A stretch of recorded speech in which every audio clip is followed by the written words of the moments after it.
আসসালামু আলাইকুম সবাইকে।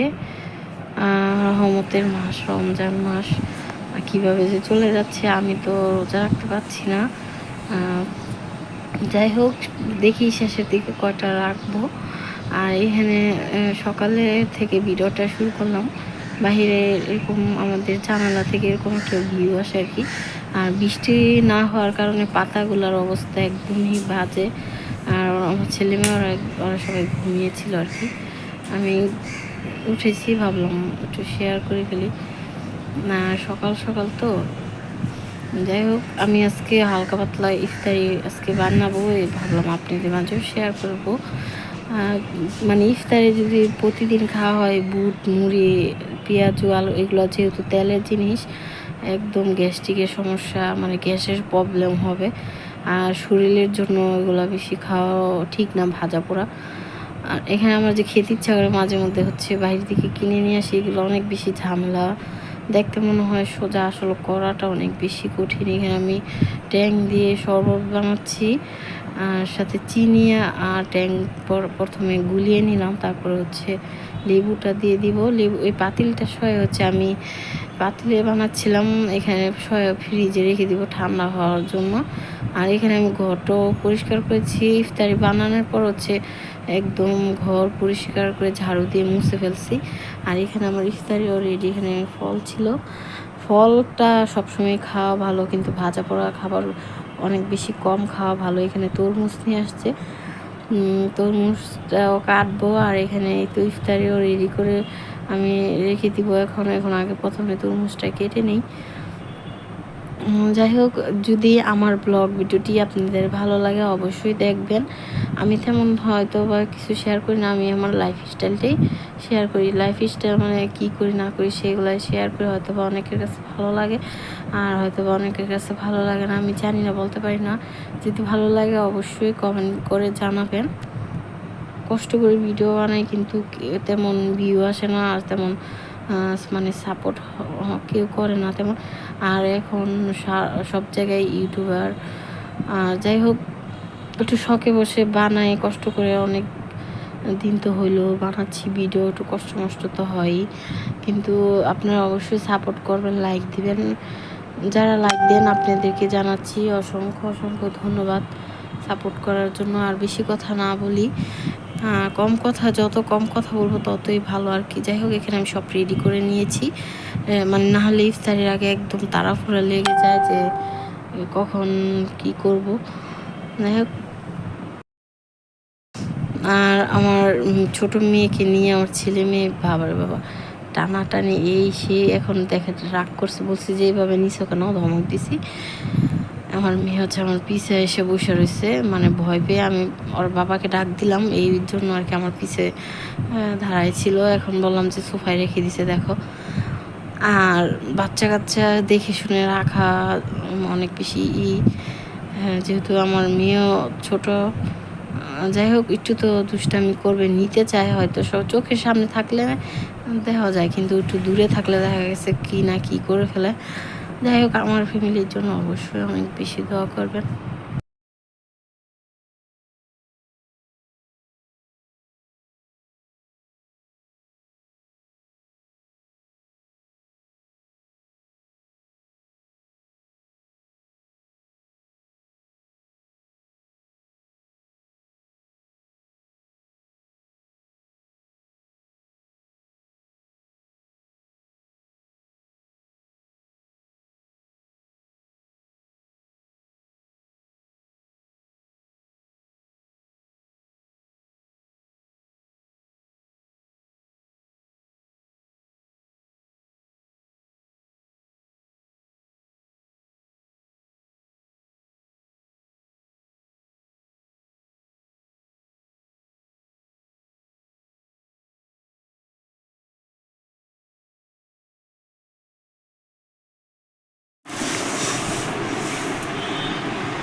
এই তো আমি সব কিছু রেডি করে নিয়েছি, এখানে শরবতটা ঢেলে নিচ্ছি।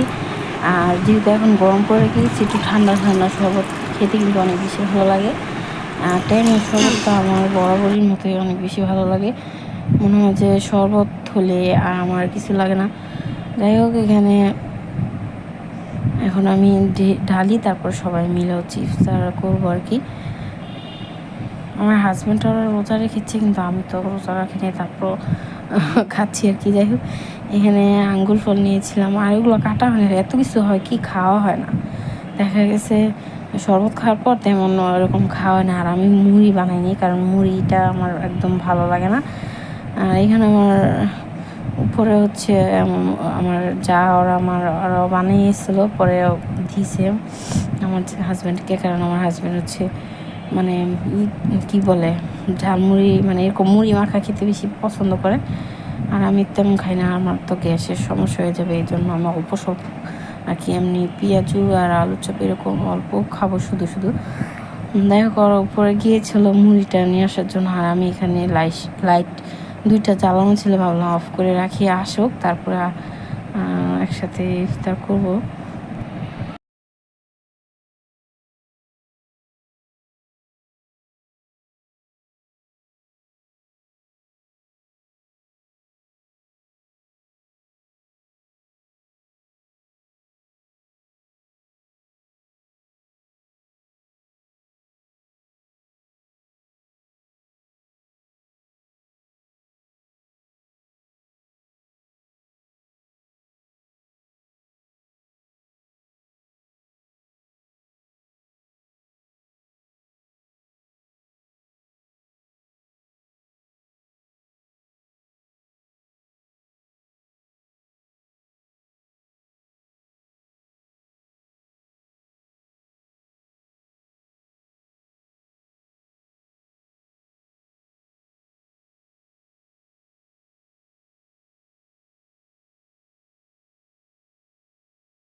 ইফতার করার মানে পর হচ্ছে একটু পড়তে বসে দিলাম ছেলেকে, কারণ পড়াশোনা সবচেয়ে বেশি জরুরি। আর ঈদের পর তো আবার পরীক্ষা শুরু হয়ে যাবে, এই ফাঁকে ফাঁকে প্রতিদিন একটু করে পড়ানো লাগে। আর যাই হোক, এখানে আমার ছোটো মেয়েও ঘুমাচ্ছিলো, আর আমার এই মেয়ে তো একের বাবা এখান থেকে ওখানে, এখান থেকে ওখানে কি দুষ্টাম করে।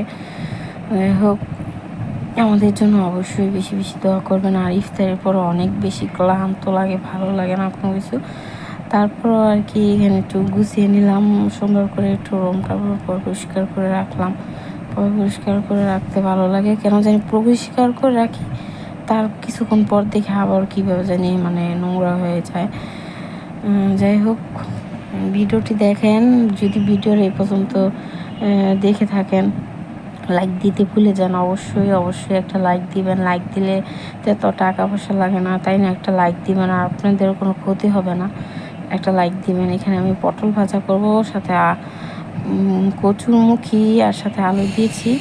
এখানে রান্না করব মাছ দিয়ে। এখানে হচ্ছে আমি ভাতও বসিয়ে দিয়েছি, ভাতও রান্না করে ফেলতেছি, সবই রান্না করবো। আর সবাই রান্না বান্না করতে পারেনি, এই জন্য শেয়ার করা হয় না। এই তো পটল ভাজা খেতে কে কে পছন্দ করেন অবশ্যই জানাবেন। আমার থেকে অনেক বেশি ভাজা খেতে পছন্দ হয়। আমার হাজব্যান্ড হচ্ছে পটলটা মানে খাই না বলতে গেলে, তারপর আর কি আমি অনেক কিছু পছন্দ করি। এখানে আমি তো রান্না বান্না করে ফেলছি, রান্না আমার কমপ্লিট। এখানে সাথে একটু ডাল রান্না করেছি, কারণ ডালটা না রান্না করলে হচ্ছিল না, কারণ আমার ছেলে মেয়ে, আমার মানে মেয়ে হচ্ছে বেশি ডালটা পছন্দ করে, তাকে হচ্ছে ডাল দিয়ে ভাত দিলে পেট ভরে খায় আর কি। আর এখানে আমি রুই মাছ আর হচ্ছে ছোট ছোট মাছ হচ্ছে একটু ভুনা ভুনা করেছিলাম আর কি। এটা আপনাদের শেয়ার করলাম। আর ভিডিও শেষ পর্যায়ে চলে আসছি। ভালো থাকবেন, সুস্থ থাকবেন, অবশ্যই আমাদের জন্য দোয়া করবেন। আজকের মতন বিদায়। আল্লাহ হাফেজ, আসসালামু আলাইকুম।